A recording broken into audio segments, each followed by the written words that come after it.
What happened to Chijioke? Chijioke was arrested by the police in Anambra State, and when we got the call that they were, because it wasn't just him, they had gone for a child dedication ceremony, and so when we got the call that he was arrested, my mom went to the station at Ajali police station in Anambra State to effect his bail. When she got there, they told her that she can't effect bail because she was a woman, and so it was, she just can't pay for his bail or get him released. So she had to call my uncle, because my dad was already angry that Chijioke slept out that night. So how old was he 12 years ago? 20 years. He was 20 years old at the time. Yes. So he was arrested by the police, and he was detained by the police. Yes. So my mom called my uncle to come help her bail my brother out. While my uncle was on the way, the police station in Ajali said they got a call from Okuzu SARS in Anambra to send everybody that is in their custody. So the boys, all of them were transferred to Okuzu SARS. So my mom called my dad and said, this is not something that I can do on my own. It's now involving SARS. Okuzu SARS has called for their transfer. So my dad rushed to the station, to the Okuzu SARS. What day of the week was this? This was on a Friday. On a Friday. Yes. So what day did they transfer them? It was on Friday that they were transferred. They transferred on the same day? They were arrested on Thursday and then transferred on a Friday. So he slept over on Thursday, the night on to Friday. Yes. And they were transferred to SARS. Yes. He was detained in a normal police cell. Yes. But transferred to SARS custody. Yes. So when still in Oka? No. Ajali is a town in Anambra, and Okuzu is another town in Anambra. How long? What's the distance between these two towns? It's quite a distance, maybe like an hour. Okay. So they were transferred. So my dad, from Oka to Okuzu is quite close. So my dad just went to Okuzu to meet with them to know what is happening. My mom drove there to meet him. When they got in, they met the officer in charge, the OC of SARS, that is James Nwafo. And he denied having anybody being sent to the station or having any people being transferred to the station. So he told my parents that they can go, but they can come any other time and see if the boy was there. But like at this moment that the boys were not there, my mom assured him that she was told by the police in Ajali that they're transferring these boys to your station. And so she was quite sure. How many were there? There were 4 boys that were arrested. That were arrested. So for what offense was your brother arrested for? So the Ajali police station told my mom that they were arrested for making noise. They had been playing loud music in a compound where they were doing the child dedication. So somebody had reported the noise of the young boys and they were arrested. That was the answer we got from Ajali police station. Then they were sent to Okuzu, which was a shock to everybody. Like, why are they moving them? But it was a normal thing to do in Anambra State as at then. I would want you to know. Between the time of 2010 to 2014 in Anambra State, it's normal for anybody to be taken to Okuzu SARS for any reason. But it's also very important to know that when your loved one is at Okuzu SARS, you can't sleep. Because the chances of the person returning alive is quite low, very, very low.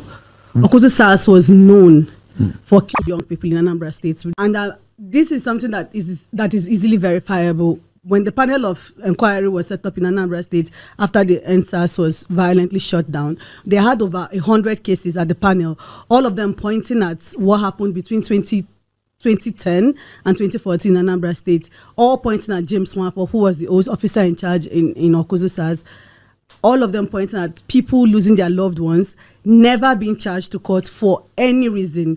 These people never had an opportunity to defend themselves of any crime, just arrested by Okuzu SARS. So my parents went there when they were told that the boy was This was a Saturday? Yeah. No, this was on a Friday. Oh, see that Friday? That Friday. Great. So my parents went there and they told that the boy was not transferred. As they were leaving the station, my mom saw the boys being led in. And so she raised the alarm and said, this is the boy I'm looking for. This is actually the boy we are looking for. This is him. So they saw him? Yeah, they saw him and they were in cuffs. So my mom started shouting at him, Chijioke, what did you do? Why are you here? And James Nwafo came out of his station and said that they should throw them out. Like they should throw my parents out. Who is this James Nwafo? He was the officer in charge then. In Okuzu SARS? Yes. He has now retired. So when my parents were thrown out, they came home and everybody was like, you can't sleep. You have to go back. Because if you waste any time, this boy might die. Right? So they went back on Saturday. They were not even allowed into the station. The police collected money from them and said, we are going to feed the boy. How much was it? A couple of thousands. They were always taking money from them to feed the boy. I was a teenager then. I was not even involved in all of this because they were. So Chijioke was your older brother? Yes, he's my elder brother. So you probably immediate brother? Yes, he was my immediate elder brother. So they were shooting all of us from it, right? Trying to be adults about this. So they went on Saturday. They were not allowed in. My mom cooked on Sunday, took it to the station, gave them. And then on Monday, my parents went back and they said they want to see the OC. Since you're not allowing us to see the boy, at least let's see the OC and know the next course of action.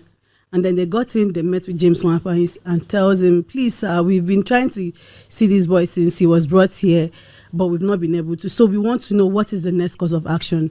My parents are willing to pay money if that was what was necessary, right? This man looked my parents dead in the eye and told them, I have killed your son.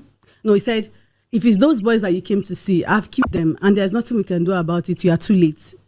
This is literally less than 72 hours of them being sent to Okuzusas. How did you kill him? My mom, of course, slumped immediately. My dad couldn't believe it. So he stood there and was asking him, so what are you saying? He said, no, it's too late. There's nothing we can do. People should leave my office. So they had to take my mom to hospital. They came back home and friends came around and were like, maybe he just wants you to offer money. Did you people even offer money when you went there? Or you're just asking questions. So my dad had to sell our land and take money in a bag. And that was the first time I'm seeing millions of naira in my life. It was packed in a bag, 3 million, and went to meet him and said, please, man to man, I'm begging you, this money, take it and just give me my son. This was like a couple of weeks after, right? So we sold this land urgently. It was not at the worth of the land. And this man said, this money is too small. It's too small, but even if it was enough, I said that the boy is dead and there's nothing we can do about it and stop disturbing me, right? And so my dad came back a broken man and we started going through human rights organizations, lawyers. Lawyers will take money from you and say they are going to take the case to court, and then they get threatened and they say they can't take the case to court anymore. They are scared of this man. He was a terror. So this continued until my parents were like, okay, so let's leave everything to God. In 2013, January 2013, we got information that there were dead bodies in the Ezu River in Anambra State, that there were dead bodies were dumped by the police. Right, my parents went there. All of us did, but because women can't go into the river, we were up. My daddy went into that river and was turning those dead bodies one by one to find my brother, and he was not part of them. So we all had hope that he's alive and maybe this man is just lying. But it continued year in, year out. We kept on trying to get him, trying all our best, reaching out to everybody that we know, all the contacts that they had then. Nothing came out of it up until now. And that was why when I finished school and I came to Abuja for my NYSC, in 2019, I started to speak out about it. Because for a long time, everybody in Anambra told us, you can't talk about this. You can't say it publicly. He will track you to your house. He will kill you. But then I was no longer in Anambra. I was far from him and I felt safe enough to speak out about it. So in 2019, I made the tweets about it. And then I saw him on Twitter as James Nwapa. So I quoted his tweets and I called him out. I said, you are not good enough, a police officer, to be asking people to join the police force.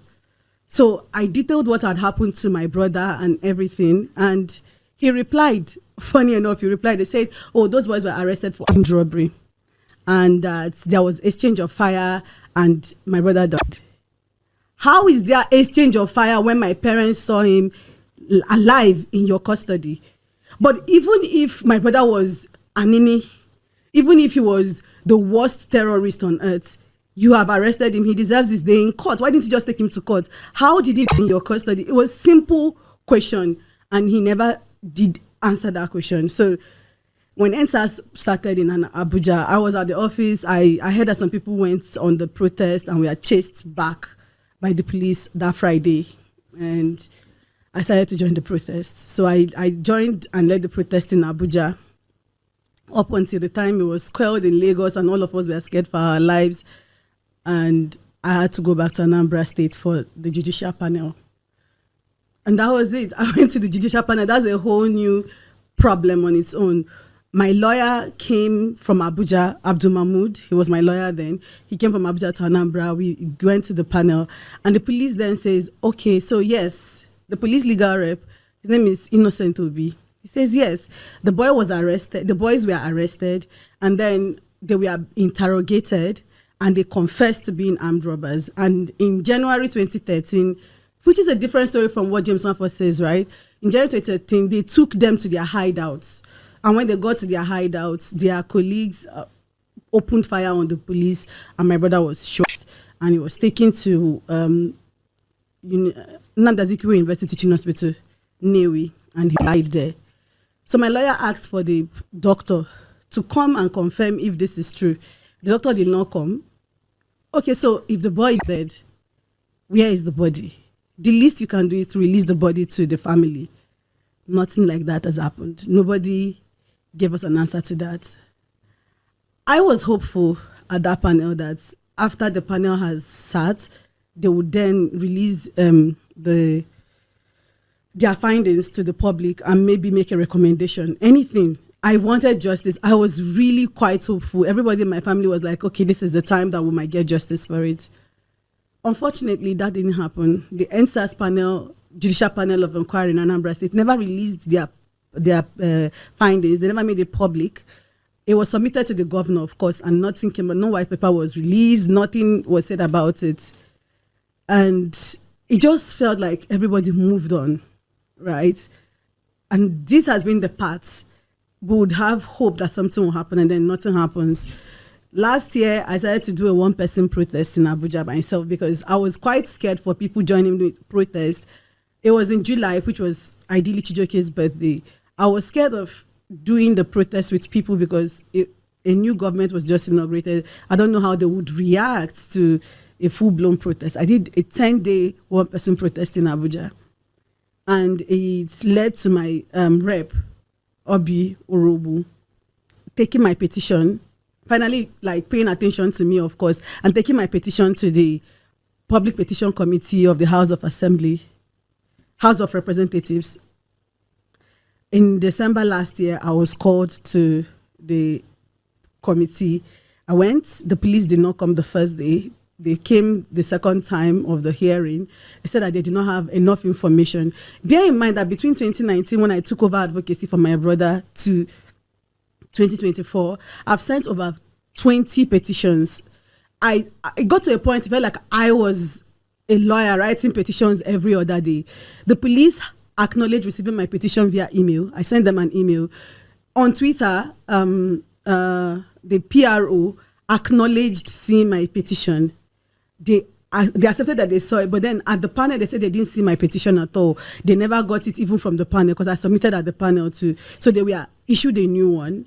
The next time the hearing came on, they also said that they don't have enough information to give any answer to my case.